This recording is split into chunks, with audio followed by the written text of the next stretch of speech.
একমাত্র আল্লাহ ছাড়া এই পৃথিবীতে এবং পরকালে আমাদের আপন বলে কেউ নাই। বাকি সবাই সবার স্বার্থের জন্য আছে। মানুষ মানুষের অবস্থানকেই মূল্যায়ন করে। আমরা মারা গেলে পরে 40 দিন তারা আমাদেরকে মনে রাখবে কিনা সন্দেহ আছে। বিশ্বাস করছেন না? এই যে আমাদের অনেক আত্মীয় স্বজন মারা গেছে না, বছরে একটা বারো কি কবরস্থানে কেউ গিয়েছে? হয়তো যায়, মৃত্যুবার্ষিকী ওই দিন যায়, তাই না? দেখেন আমরা কিন্তু আস্তে আস্তে ভুলে গিয়েছি তাদের, আমরা ব্যস্ত হয়ে গেছি। ঠিক একইভাবে তারাও আমাদেরকে ভুলে যাবে। এই জন্যে আমি বারবার আপনাদেরকে মনে করে একটা কথা, আমার জীবন থেকে উপলব্ধি করি একটা কথা, যে একমাত্র আল্লাহ ছাড়া এই পৃথিবীতে এবং পরকালে আমাদের আপন বলে কেউ নাই। বাকি সবাই সবার স্বার্থের জন্য আছে। মানুষ মানুষের অবস্থানকেই মূল্যায়ন করে। মানুষ মানুষের অবস্থানকেই মূল্যায়ন করে। আল্লাহ রাব্বুল আলামিন আপনার ভিতরটাকে ভালোবাসেন। দেখেন, আপনি যখন নামাজ পড়েন নাই, আল্লাহ পাক কিন্তু আপনাকে ধ্বংস করে দেন নাই। আল্লাহ পরম করুণাময় আপনাকে হেদায়েত দিয়ে নামাজি বানিয়ে দিয়েছেন। জীবনে অনেক পাপ করেছেন, ইনস্ট্যান্ট আল্লাহ পাক শাস্তি দিতে পারতেন, আল্লাহ পাক দেন নাই। আল্লাহ আপনাকে ভালোবাসেন, আল্লাহ আমাকে ভালোবাসেন। আল্লাহ পাকের এই ভালোবাসার ঋণটা শোধ করার জন্য হলেও নামাজি হয়ে যান, আল্লাহর পথে ফিরে আসেন, দিনের জন্য কিছু করেন, দিনের ফিকির করেন, পড়াশোনা করেন। প্রিয় ভাইরা, আল্লাহ পাক তৌফিক দান করুন। দেখুন, এই রিবা থেকে দূরে থাকার জন্য একটা হাদিস যথেষ্ট, যে 4 শ্রেণীর মানুষকে আল্লাহ রাসূল সাল্লাল্লাহু আলাইহি ওয়াসাল্লাম লাআনত করেছেন, অভিশাপ দিয়েছেন। ইনশাআল্লাহ আজকের লেকচার যাদের কানে যাবে, আমরা যদি না খেয়েও মরে যাই, আল্লাহ পাক না খেয়ে মারবেন না ইনশাআল্লাহ। রিজিক আছে, খাবো ইনশাআল্লাহ। কিন্তু হয়তো বা অভাব হবে, টাকা পয়সা একটু কম হতে পারে, অন্যের 10 তলা ফ্ল্যাট হবে, আমার হবে না, ঠিক আছে? অন্যের এত বিঘা বিঘা জমি আমার হয়তো হবে না। কিন্তু ইনশাআল্লাহ তাআলা এই যে দুনিয়ার মুসাফিরের জীবনটা, এটা মুসাফিরের জীবন না? মুসাফিরের জীবনটা কেটেই যাবে ইনশাআল্লাহ। কাটবে না? যে কোনোভাবে কেটে তো যাবেই ইনশাআল্লাহ। এই যে পরকালের জীবনটা একটা চেতনার শক্তি, জানেন? দুনিয়াতে যত বাধা বিপত্তি আসুক, গাল মন্দ খান, গীবত তহমত খান, কষ্ট হোক, নির্যাতন হোক, একটা বিষয় মনের মধ্যে শান্তি দেয়। কি শান্তি? যে এই দুনিয়ার জীবনটা তো আর চিরস্থায়ী নয়, এটা তো আর সারা জীবন থাকবে না। ইনশাআল্লাহ এই অবস্থা আস্তে আস্তে পরিবর্তন হয়ে যাবে। ফাইন্না মাআল উসরি ইউসরা, পরকালে ইনশাআল্লাহ পাবো। দুনিয়াতে না পেলে কি হয়েছে, পরকালে পাবো ইনশাআল্লাহ। যুবক ভাই, এসব জেনা ছেড়ে দেন, আল্লাহ রাব্বুল আলামিন আপনার জন্য হুর রেখেছেন জান্নাত, ইনশাআল্লাহ পাবেন ইনশাআল্লাহ।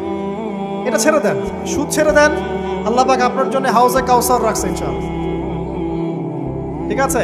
অন্যায় পাপ ছেড়ে দেন, আল্লাহ রাব্বুল আলামিন আপনার জন্য জান্নাত রেডি করে রাখছে ইনশাআল্লাহ। এই দুনিয়ার জীবনটা ধোঁকা, একটা ছোট্ট জীবন, পুরা ধোঁকা, কিচ্ছু নাই এর মধ্যে। আমার কথা শোনেন, এই দুনিয়ার জীবনে কিছুই নাই।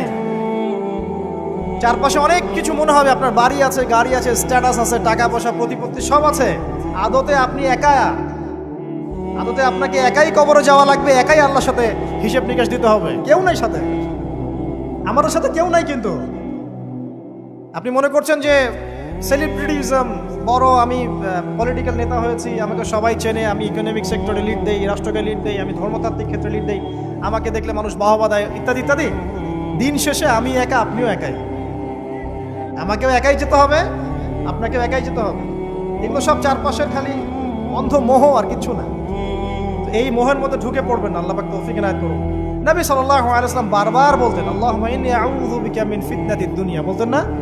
হে আল্লাহ, আমি এই দুনিয়ার ফিতনা থেকে তোমার কাছে আশ্রয় প্রার্থনা করছি। ওয়া ইন্নী আউযু বিকা মিন ফিতনাতিন নিসা, আমি মহিলাদের ফিতনা থেকেও আশ্রয় প্রার্থনা করছি। আরো দোয়া করতেন, আল্লাহুম্মা ইন্নী আউযু বিকা মিন আযাবিল কবর, হে আল্লাহ, আমি কবরের আযাব থেকে আশ্রয় প্রার্থনা করছি।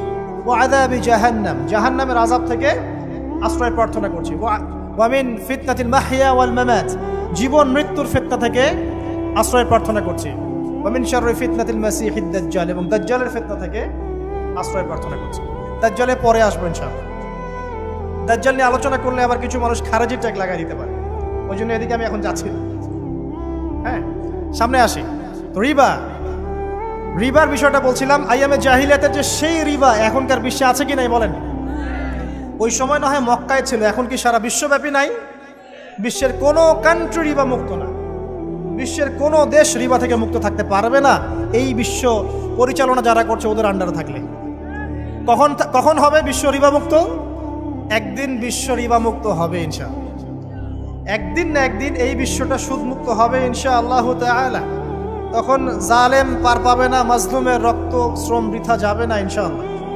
কবে কত বছর পর আমি জানি না, কিন্তু এতটুকু জানি যে মালহামার পরে যখন আল মাহদি আসবেন এবং তারপর যখন মাসিহুদ দাজ্জাল বের হবে এবং ঈসা ইবনে মারইয়ামকে আল্লাহ পাক নামিয়ে দিবেন, তার হাতে যখন দাজ্জাল নিহত হবে এবং জেরুজালেম থেকে যখন পুরো বিশ্ব শাসন করা হবে মুসলিমদের হাতে, তখন রিবা বলে কিচ্ছু থাকবে না পৃথিবীতে। তার আগ পর্যন্ত এই অবস্থা সলভ হবে কিনা আমরা জানি না, হতেও পারে না। ওই সময় যে হবে নিশ্চিত ইনশাআল্লাহ। আসুন, আইয়ামে জাহিলিয়াতের আরেকটা বড় পাপ ছিল যে এক ভাই বলেছেন, সেটা হচ্ছে নারীর অবমাননা। কে বলেছে এই কথাটা? সামনে একজন। হ্যাঁ, আইয়ামে জাহিলিয়াতের অন্যতম একটা সেরা পাপ ছিল কি? নারীর অবমাননা। এটা নিয়ে কি বলতে হবে? এখন ধর্মের মধ্যেও আমরা নারীদেরকে অবমাননা করছি। বহু নামাজি ব্যক্তি আছে আমাদের মধ্যে, দেখবেন বোনের সম্পত্তি দেয় নাই, মেয়েকে শিক্ষিত করতে যাচ্ছেন না। কেন যাচ্ছেন না? ওর কি অধিকার নাই শিক্ষার? আপনি কি জানেন যে আয়েশা রাদিয়াল্লাহু আনহার কাছে বহু সাহাবী হাদিসের তালিম নিয়েছেন, বহু হাদিস শিখিয়েছেন কে? মা আয়েশা রাদিয়াল্লাহু আনহা। তিনি যদি শিক্ষিত না হতেন শেখাতে পারতেন? তো মেয়েদের শিক্ষার দরকার আছে না? হ্যাঁ, কি বিষয় দরকার? তাদের উপযুক্ত পরিবেশ নিশ্চিত করতে হবে, নিরাপত্তা, পর্দা এগুলো নিশ্চিত করতে হবে। তারপরে মেয়েদেরকে আপনি অবশ্যই শিক্ষিত করুন। ঘরের কোণে বসে রাখতে কে বলেছে? আপনি নিরাপদ পরিবেশ দেন, পর্দা দেন, তারা মাদ্রাসা যাবে, পড়াশোনা করবে। ঠিক আছে? আল্লাহ পাক আমাদের মা বোনদেরকে শিক্ষিত করার তৌফিক দান করুন, আমিন। ভালো ভালো কোয়ালিটি সম্পন্ন মহিলা মাদ্রাসা গড়ে তোলেন। আর মেয়েরা যদি শিক্ষিত না হয় তাহলে আমাদের বাড়ির বউরা শিক্ষিত হবে। আর বউ শিক্ষিত না হলে আপনি একা শিক্ষিত হয়ে লাভ নাই। তখন ওই যে বললাম টর্চার সেল, ওই টর্চার সেলে ঢুকতে হবে আর কি। কথা বুঝতে পারছেন না? আগে বিয়ে শাদী করেন, বুঝবেন ইনশাআল্লাহ। যারা করেছেন তারা অলরেডি হাসছে যে মিটমিট করে দেন। ঠিক আছে?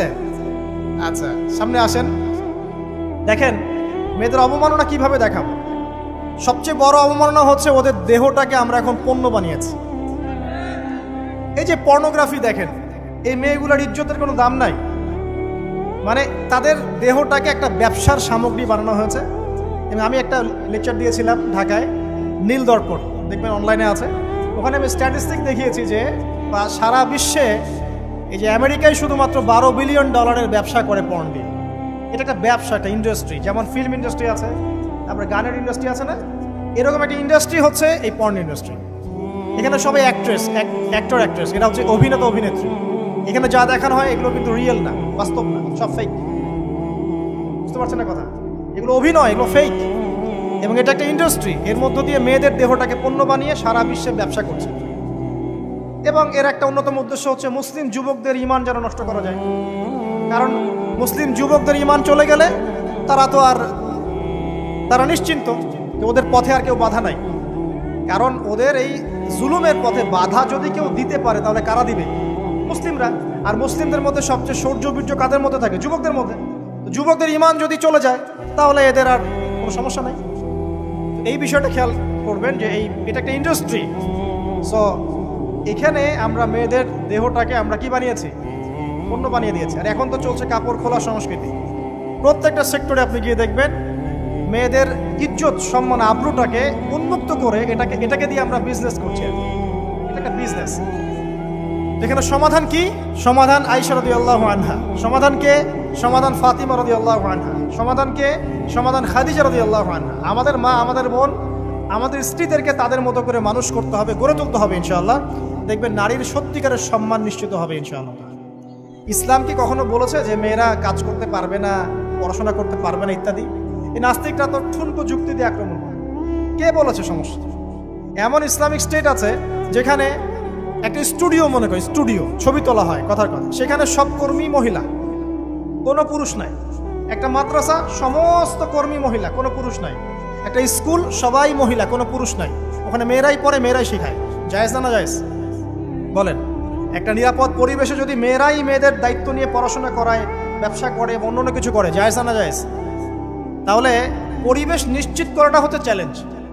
ইসলাম বলছে না যে আপনি তাকে একদম অজ্ঞ করে রেখে ঘরের কোণে ফেলায় রেখে দেন, তাকে আপনি পড়াশোনাও শেখাবেন না, সম্পত্তির অধিকারও দিবেন না, কিছুই না। এগুলো ইসলাম কখনো বলেনি। বলেছে? আরে বোকা মানুষ! রাসূলুল্লাহ সাল্লাল্লাহু আলাইহি ওয়াসাল্লামের সময় তো মহিলা সাহাবীরা উহুদের যুদ্ধ করেছে। কি শুনলেন? রাসূল সাল্লাল্লাহু আলাইহি ওয়াসাল্লামের সময় মহিলা সাহাবী উহুদের যুদ্ধও করেছে। উহুদের যুদ্ধের নাম শুনেছেন? ওখানে মহিলা সাহাবীও ছিল তীরন্দাজ। তাহলে মহিলাটা কি করে নাই নবীর যুগে? খাদিজা রাদিয়াল্লাহু আনহা যত বড় ব্যবসায়ী ছিলেন, এখন এত বড় ব্যবসায়ী পাবেন? কোন মেয়ে আছে এত বড় ব্যবসায়ী? উসমান রাদিয়াল্লাহু আনহু যত বড় বিজনেসম্যান ছিলেন, এখন এত বড় বিজনেসম্যান আছে? তো কি ছিল না সেই স্বর্ণ যুগে? ওই স্বর্ণ যুগের সুন্নতি আমাদেরকে আমল করতে হবে। আল্লাহ পাক তৌফিক এনায়েত করুন, আমিন। প্রিয় মা ও বোনেরা, পর্দা ছাড়বেন না। আপনাদের জন্য 4টা কাজ: স্বামীর আনুগত্য করা, লজ্জাস্থানের হেফাজত করা, আপনার 5 ওয়াক্ত সালাত ঠিকঠাক মতো আদায় করা এবং রমজান মাসে সওম রাখা। নবীজি বলেছেন সাল্লাল্লাহু আলাইহি ওয়াসাল্লাম, জান্নাতের যে কোনো দরজা দিয়ে ইচ্ছা আপনি প্রবেশ করতে পারবেন। আপনার জন্য সহজ। আর স্বামীর আনুগত্য বলতে আমি বুঝাইনি স্বামীর দাসত্ব করতে হবে, এটা বলিনি। এখনকার কিছু ফ্যামিলিস্ট মেয়ে আছে, ওরা আনুগত্য শব্দ মনে হয় যে দাসত্ব বলে। আনুগত্য দাসত্ব এক জিনিস না। আনুগত্য কি? স্বামী কোরআন সুন্নাহর অনুকূলে কোনো কথা বলেছে, আপনি মানবেন। স্বামী বলছে পর্দা করো, তোমাকে ভালোবেসে বলছি তুমি পর্দা করো, তুমি আমার অনেক প্রিয় একজন মানুষ, তুমি বেপর্দায় বাইরে যাবা, লোকজন দেখবে, কেমন হয়? ঠিক আছে, তোমাকে তো আমিই বিয়ে করেছি, তুমি আমার, মানুষ তোমাকে দেখবে কেন? ঠিক আছে, তো এখন স্বামী ভালো কথা বলেছে, আপনি শুনলেন, এটা আনুগত্য। আর ওই স্বামী যদি বলে আসো তো আমার কলিগরা এসেছে, ওকে খাবার সার্ভ করতে হবে, আসো খাবারটা পরিবেশন করো, এখন আপনি বেপর্দা হয়ে আপনার স্বামীর কলিগের সামনে খাবার পরিবেশন করতে শুরু করবেন, এটা কি আনুগত্য করতে হবে? এটা তখন আপনি আনুগত্য করবেন না। সিম্পল, কোরআন সুন্নাহর অনুগত কাজে আপনি স্বামীর আনুগত্য করবেন, বিপরীতে গেলে আপনি করবেন না। স্বামীর আনুগত্য মানে স্বামীর দাসত্ব নয়।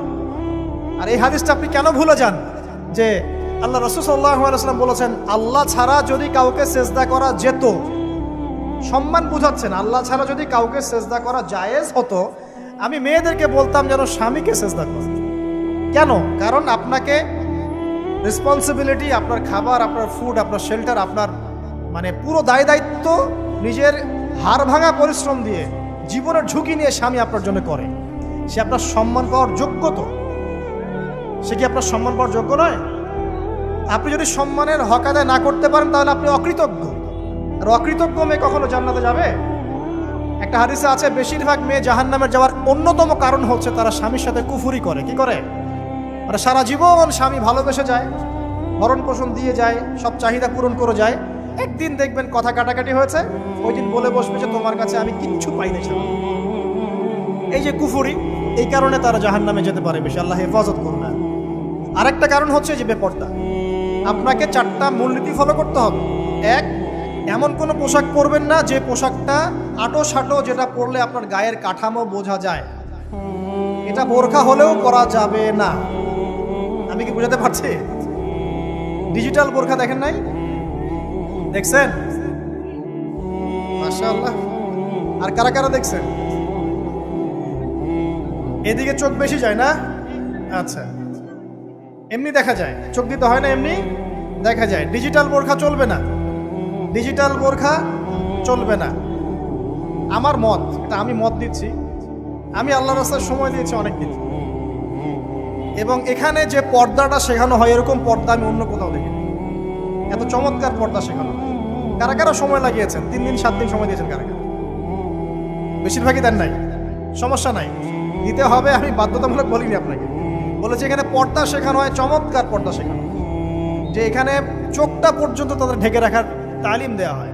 যাই হোক, যেখানেই শেখেন, অ্যাটলিস্ট পর্দাটা শিখলেই হলো। এমন পোশাক হবে না যেই পোশাকটা আটো সাটো, যেটা পরে আপনার গায়ের কাঠামো বোঝা যায়। 2 নম্বরে এমন পোশাক পরা যাবে না যেই পোশাকটা পরলে বাহির থেকে ভিতরের অঙ্গ দেখা যায়। দেখেছেন? দেখেন নাই? দেখছেন হুজুর? আচ্ছা, আপনারা তো সব দেখেন দেখি। তারপরে 3 নাম্বার, এমন পোশাক পরা যাবে না যেটা অমুসলিমদের সাথে সাদৃশ্য আছে। কথা বুঝতে পারছেন? অমুসলিমদের ধর্মীয় বিষয়ের সাথে সাদৃশ্য আছে এমন পোশাক মুসলিম মেয়েদের পরা যাবে না। এর মানে এই নয় যে অন্য ধর্মকে আপনি আক্রমণ করবেন, এটাও নয়। যে যার ধর্ম তাদের স্বাধীনতা মতো পালন করবে। মুসলিমরা বাধা দিবে না।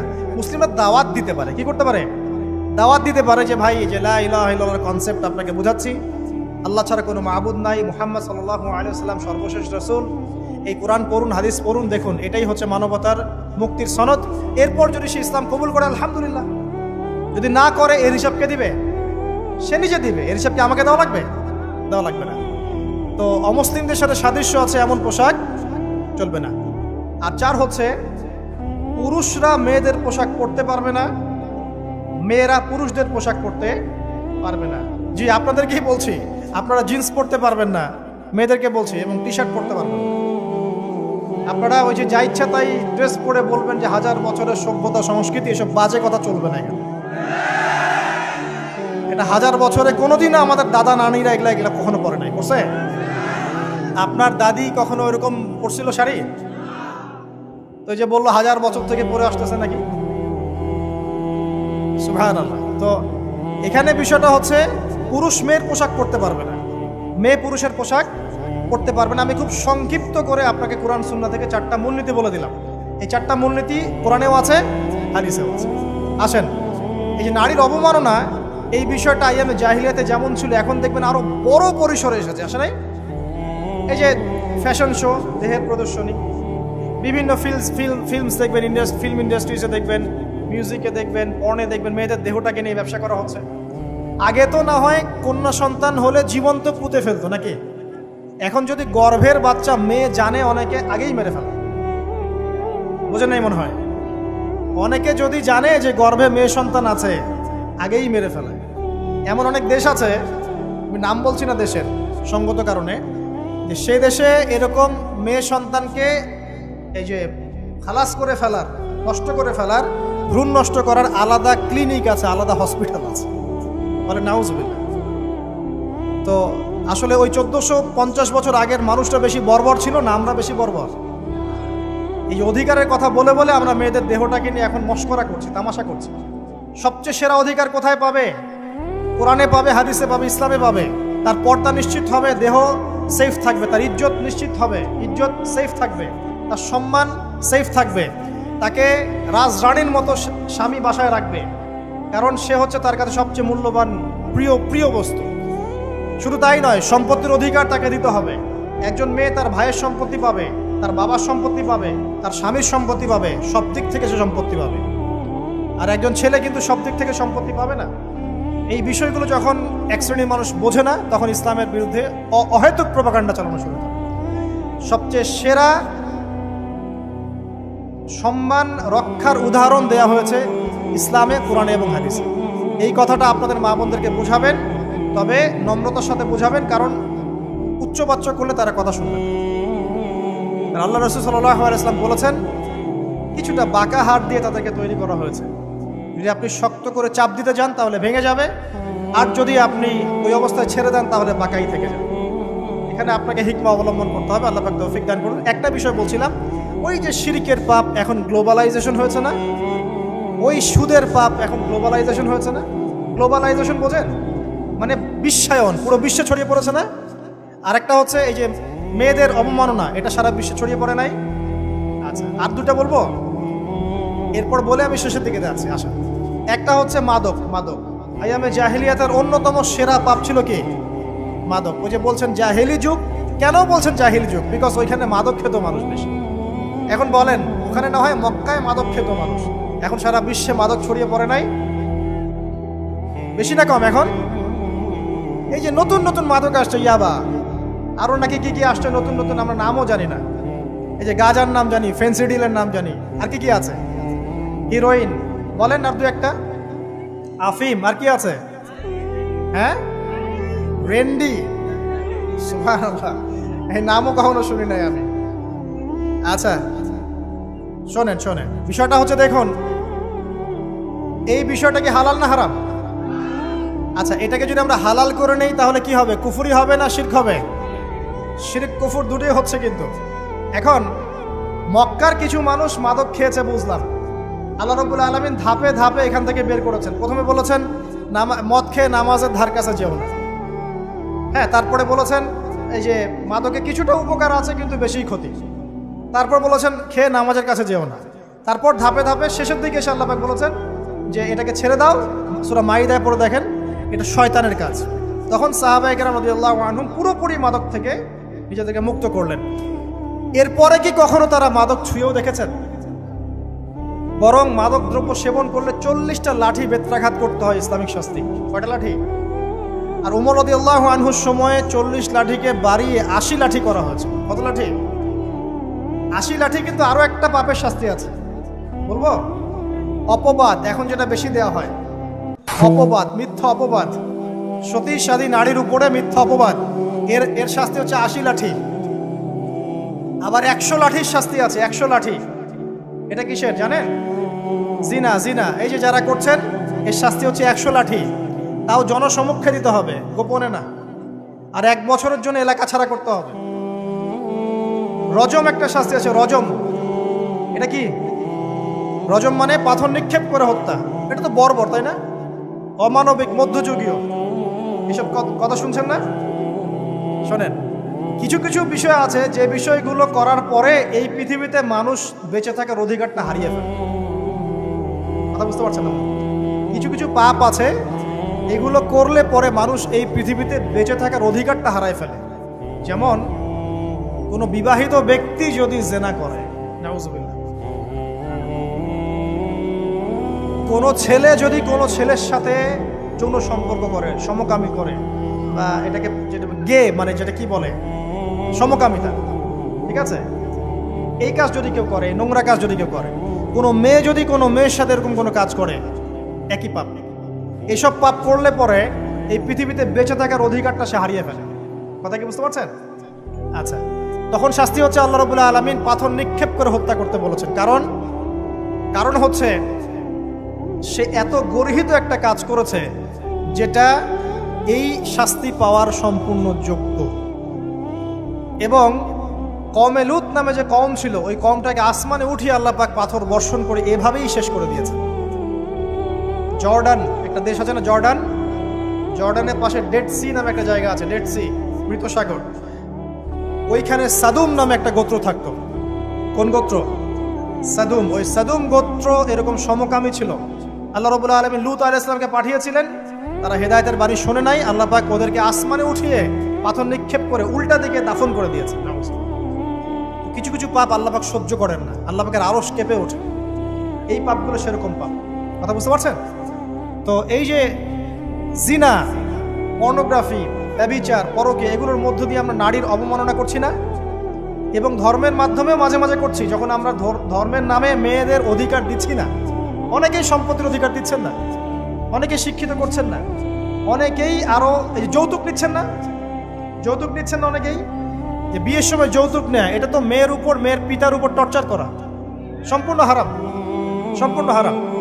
তারপরে দেখবেন, রিপোর্টগুলো পড়ে দেখবেন যে এই বছর 2000 কত, এটা 22, এই 22-এই গভর্নমেন্ট রিপোর্ট অনুযায়ী নিবন্ধিত প্রায় 1339টা ধর্ষণের মামলা হয়েছে। তো এটা এখন অ্যাভেলেবল, যে কোনো সব জায়গায় ধর্ষণ হচ্ছে, এখন অ্যাভেলেবল। মানুষ এটাকে স্বাভাবিক মনে করছে, এখন নর্মাল, নর্মাল ধর্ষণ হতেই পারে, মানুষ এখন এমন মনে করছে। প্রত্যেক দিন পেপার খুলবেন, দেখবেন রেপের খবর, প্রত্যেক দিন খবর শুনবেন ধর্ষণের খবর। আর সব খবর তো আসে না, আসে হয়তো 10%, 20%, 30%, বেশিরভাগই আসে না। এলাকায় মোড়ে মোড়ে দেখবেন, গ্রামে গঞ্জে শহরে বন্দরে খালি ইফটিজিং, ইফটিজিং দেখবেন, খালি ইফটিজিং। মেয়েদেরকে যৌন হয়রানি করা হচ্ছে, বাসে, অটোতে, টেম্পুতে, সব জায়গায়। বাসের মধ্যে মেয়েকে রেপ করে ফেলা হচ্ছে। একটা বাচ্চা মেয়ে যে বোঝেও না যে সেক্সুয়াল বিষয়গুলো কি জিনিস, ওকেও রেপ করা হচ্ছে। এই যে মহামারী, আপনি তো বুঝতে পারছেন না যে আমরা কোন সমাজে আছি। এই সমাজে আপনার মেয়ে তো সেফ না, আমার মেয়ে তো সেফ না। আমার মেয়ে, আপনার মেয়ের ভবিষ্যৎ কি হবে, এর ভবিষ্যতের নিশ্চয়তা কে দিবে? আপনার মেয়ের ইজ্জতের ভবিষ্যতের নিশ্চয়তা কে দিবে? এই নিশ্চয়তা দেওয়ার মতো মানুষ কোথায়, নেতা কোথায়? কারো ঘরের স্ত্রী, কারো ঘরের বোন, কারো ঘরের মেয়ে এখন সেফ না। যে কোনো জায়গায়, যে কোনো বাসে, ট্রাকে, ট্রেনে, অটোতে, সব জায়গায় হতে পারে। আর এগুলোকে আমরা প্রমোট করছি, এখন নগ্নতাকে প্রমোট করছি, পর্নকে প্রমোট করছি। এই নগ্নতা, পর্ন, এসব দিয়ে মানুষের মাথাটাকে পুরো জানোয়ার বানিয়ে ফেলা হয়েছে। পর্ন দেখাতে দেখাতে ছেলেদের মাথাটাকে জানোয়ার, পশু বানিয়ে ফেলা হয়েছে। এরা এখন বোঝে না যে মেয়ে কি জিনিস, মা কি জিনিস, বোন কি জিনিস, তাও বোঝে না। ভাই বোনের সাথে জেনা করেছে, চাচাতো বোন চাচাতো ভাইয়ের সাথে জেনা করছে, চাচাতো ভাই ফুফাতো বোনের সাথে জেনা করছে। রংপুরের খবর শুনলাম যে মায়ের সাথে ছেলেও জেনা করেছে। না, এগুলো কেন হচ্ছে? এই মহামারী কেন হচ্ছে? কি সমাধান দিবে? সমাধান ইসলামে ছিল, আমরা নেই নাই। সমাধান হচ্ছে, প্রথম সমাধান অশ্লীলতার মহামারী বন্ধ করতে হবে, পর্দা নিশ্চিত করতে হবে, পর্নোগ্রাফির সমস্ত সাইটগুলো বন্ধ করে ফেলতে হবে। আজকের নিউজ দেখেছি আমি, এটা আমি ধন্যবাদ জানাই বাংলাদেশ গভর্নমেন্টের যে তথ্য প্রযুক্তির যে সেন্টার আছে, প্রায় 26,000 পর্ন সাইট তারা বন্ধ করে দিয়েছে, আলহামদুলিল্লাহ। তো কথা বললে তো কাজ হবে, কথা না বললে কাজ হবে কিভাবে?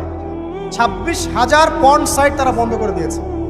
যখন সমাজের মানুষ পর্ন দেখতে দেখতে পশু হয়ে গেছে, আপনি বাইরে এই যে আলখাল্লা টুপি দাঁড়িয়ে পরে ঘুরলে লাভ আছে? ভিতর থেকে তো আপনি পশু। দেখবেন মসজিদ ইমাম সাহেব নামাজ পড়তে এসেছে, বাসায় পর্ন দেখে আসছে, নামাজে কোনো মনোযোগ নাই। দেখবেন টাপাটাপ নামাজ পড়ছে, কোনো মনোযোগই নাই, পর্ন দেখে। ইমানের আলোচনা করবেন, খুব লাফালাফি করলো, 2 দিন পর দেখবেন কোনো খবর নাই, পর্ন দেখতে দেখতে ভিতরটা শেষ, ড্যামেজ। পর্নোগ্রাফিতে যে একবার আসক্ত হয়েছে, তার মধ্যে ইমানের কোনো তেজই থাকবে না, কোনো তেজ থাকবে না। এখন আলেম জালেম সবার ফোনে ফোনে দেখবেন পর্ন চলে আসতেছে, কেউ দেখতে না চাইলেও তাকে দেখতে বাধ্য করা হচ্ছে। ফেসবুকে ঢুকবেন নগ্ন দৃশ্য, এই নগ্নতা দিয়ে, এই পর্নোগ্রাফি দিয়ে, এই যে মিডিয়ার মধ্যে দিয়ে প্রমোটিংটা দিয়ে ব্যভিচার ছড়িয়ে দেয়া, জেনা ছড়িয়ে দেয়া, অশ্লীলতা ছড়িয়ে দেয়া, পরকীয়া ছড়িয়ে দেয়, এর মধ্য দিয়ে নারীর সম্মান, দেহ, ইজ্জতকে আমরা এখন রাস্তার সাথে মিশিয়ে দিয়েছি। কিসের অধিকারের কথা বলছে? কিসের নারী অধিকারের কথা বলছে? খালি ডিগ্রি সার্টিফিকেট অর্জন করতে পারলেই অধিকার হয়? আমার তো ইজ্জতই ঠিক থাকলো না, আমার অধিকার কোথায় থাকলো? একটা সার্টিফিকেট অর্জন করার জন্য কলেজের মেয়েদেরকে বড় বড় নেতার বেডরুমে ঢুকানো হচ্ছে, দেখেন নাই? তো একটা সার্টিফিকেট অর্জন করতেই হবে আমাকে, নিজের ইজ্জত বিক্রি করে দিয়ে হলেও আমার সার্টিফিকেট অর্জন করতেই হবে। লাথি মারি এসব পড়াশোনার পিছনে, দরকার নেই আমার পড়াশোনা। হচ্ছে বাসায় এলাকায় এলাকায় মহিলা মাদ্রাসা করেন, মাদ্রাসায় মেয়েদেরকে পড়ান। আমি খুব দুঃখের সাথে বলছি, অনেক মাদ্রাসাতেও এরকম ঘটনা কিন্তু ঘটেছে না? এখানে একটা কথা আমরা পরিষ্কার করতে চাই, সেটা হলো যে পাপী, রেপী, ধর্ষণী, সে আলেম করুক আর জালেম করুক, ইমাম করুক আর জালেম করুক, ফাসেক করুক, সবাইকে সমান শাস্তি নিশ্চিত করতে হবে। আর শাস্তি হবে দৃষ্টান্তমূলক, যেন আরো 10 জন দেখে শিক্ষা নেয়। ওই যে ইসলামে আছে না হাত কেটে ফেলা, কি কারণে বলেন তো? কারণ সবাই যখন দেখবে এই যে খুঁটির সাথে বেঁধে একটা চোরের হাত কেটে ফেলা হয়েছে, এলাকার সব মানুষ দেখেছে, চুরি বাড়বে না কমবে? নিশ্চিত চুরি কমে যাবে ইনশাআল্লাহ। তো এই যে নারীর অবমাননার ওই যুগের চেয়ে এই যুগে বেশি না কম? আপনি ভালো করে আল্লাহর নূর দিয়ে দেখেন। আমি প্রথমে বলেছি, শুধু বাইরের চোখ দিয়ে দেখলে সব বুঝতে পারবেন না। আল্লাহ পাকে নূর দিয়ে দেখেন, কোরআন সুন্নাহর গভীর জ্ঞান দিয়ে দেখেন, দেখবেন ওই জাহিলিয়াতের চেয়ে 1000 গুণ বেশি জাহিলিয়াত এখনকার বিশ্বে চলছে। আল্লাহ পাক আমাদের মা বোনদের ইজ্জত হেফাজত করুন, তাদের সম্মান হেফাজত করুন। আমরা দোয়া করি আল্লাহ পাক তাদেরকে উচ্চশিক্ষায় শিক্ষিত করুন, নিরাপত্তা নিশ্চিত করুন। কেউ যদি ওদের দিকে খারাপ চোখ তুলে তাকায়, আল্লাহ পাক সেই চোখকে যেন ধ্বংস করে দেন। আল্লাহ পাক তাদের ইজ্জতের প্রতি যদি কেউ খারাপভাবে হাত বাড়ায়, তাদের শাস্তি যেন নিশ্চিত করার তৌফিক আল্লাহ পাক আমাদেরকে দান করে। আল্লাহ পাক আমাদের মা বোনদেরকে মহামূল্যবান মনে করে আমাদেরকে হেফাজত করার তৌফিক দান করুন, আমিন। আর তাদেরকে যারা নগ্ন করতে চায়, আল্লাহ পাক এদেরকে ধ্বংস করে ছেড়ে দিন, আমিন। আল্লাহ পাক বলেছেন, যারা চায় মুমিন মুসলিমদের সমাজে অশ্লীলতা ছড়িয়ে পড়ুক, দুনিয়া এবং আখিরাত উভয় জাহানে আল্লাহ পাক এদেরকে ধ্বংস করুন। আরেকটা বলে শেষ করি, সেটা হলো, কয়টা বলেছি ভাই? জাহিলিয়াত। ইমাম মুহাম্মদ বিন আব্দুল ওয়াহাব রাহিমাহুল্লাহ, তার একটা বইয়ের মধ্যে 1000টা জাহিলিয়াত আছে। আমি 5টা বাছাই করেছি। কয়টা? 5টা। কয়টা বলেছি? 4টা। এক হচ্ছে কি বলেছিলাম? শিরক, আছে না নাই? রিবা এখন আছে না নাই? 3 নাম্বার কি ছিল? মাদক। আর 4 নাম্বার নারীর অবমাননা। মাদক তো বুঝলেন, এটা তো আমার চেয়ে আপনারা ভালো বুঝেন, মাদক সব জায়গায় আছে। একটা কথা বলি, দেখুন মাদক নিয়ে একটা কথা বলি, শুনুন। আপনাদের কি কখনো গায়ে কখনো ফোড়া হয়েছে? কার কার গায়ে ফোড়া হয়েছে বলি? আব্দুল, আচ্ছা, কেমন ব্যথা? ফোড়া ফেটে গেলে কি বের হয়? রক্ত আর পুঁজ বের হয়, তাই তো? তো নবী সাল্লাল্লাহু আলাইহি ওয়াসাল্লামকে সাহাবীরা পরে জিজ্ঞাসা করলেন, ইয়া রাসূলুল্লাহ, কোন পাপের কারণে তাদেরকে এই শাস্তি দেওয়া হচ্ছে? নবী করিম সাল্লাল্লাহু আলাইহি ওয়াসাল্লাম বললেন, তাদেরকে এই শাস্তি দেওয়া হচ্ছে একটা পাপের কারণে, সেটা হলো মাদক দ্রব্য সেবন করা। আর ওই পানীয়টার নামও নবীজি বলে গেলেন, তার নাম হচ্ছে তিনাতুল খাবাল। কি নাম? তিনাতুল খাবাল। এই তিনাতুল খাবাল মানে জাহান্নামীদের রক্ত এবং পুঁজ। এটা খেতে দেয়া হচ্ছে মাদকদ্রব্য সেবনকারীদের জন্য। আল্লাহ রাসূল সাল্লাল্লাহু আলাইহি ওয়াসাল্লাম বলেছেন, কোনো ব্যক্তি যদি মাদক সেবন করে তার 40 দিনের নামাজ কবুল হবে না। সে যদি আবার তওবা করে ফিরে আসে, আল্লাহ পাক মাফ করে দিবেন ইনশাআল্লাহ। যদি আবারও মাদক খায়, আবার 40 দিনের নামাজ কবুল হবে না। তারপর যদি আবার তওবা করে, আবার আল্লাহ মাফ করে দিবেন ইনশাআল্লাহ। তারপর যদি আবার মাদক খায়, আবার 40 দিনের নামাজ কবুল হবে না। তারপর যদি আবার তওবা করে, আবার আল্লাহ মাফ করে দিবেন। তারপরে যদি আবার মাদক খায়, তখন আল্লাহ রাব্বুল আলামিন তাকে তিনাতুল খাবাল পান করান। প্রিয় ভাইরা, আপনারা মুসলিম না? আমরা মুসলিম না? মুসলিম যুবকদের সবচেয়ে সেরা অস্ত্র হচ্ছে ঈমান এবং নৈতিকতা। অন্যরা জাহিলিয়াতের স্রোতে ভেসে যাক, মুসলিম তরুণরা কখনো জাহিলিয়াতে যাবে না ইনশাআল্লাহ। আমার সাথে ওয়াদা করেন যে কোনো প্রকার মাদকদ্রব্যের সাথে সংশ্লিষ্ট থাকবেন না। একটা সিগারেটেও কখনো টান দিবেন না। কারণ সিগারেটটা কি? সিগারেট আপনাকে আস্তে আস্তে অন্য মাদকের দিকে নিয়ে যাবে। সিগারেট খাওয়া শিখেছিস, এখন গাঁজাও খা। গাঁজা খাওয়া শিখলে এখন ওটা খা, এই করতে থাকে। এক পর্যায়ে আপনি এখান থেকে আর বের হতে পারবেন। এখানে আপনার দেহের ক্ষতি, আপনার মস্তিষ্কের ক্ষতি, আপনার পরিবারের ক্ষতি। এমন আপনি যদি পরবর্তীতে গিয়ে পরিবার গঠন করতে চান, আপনি সুখী পরিবারও গঠন করতে পারবেন না, কারণ ভিতর থেকে আপনি নিজেকে শেষ করে ফেলছেন।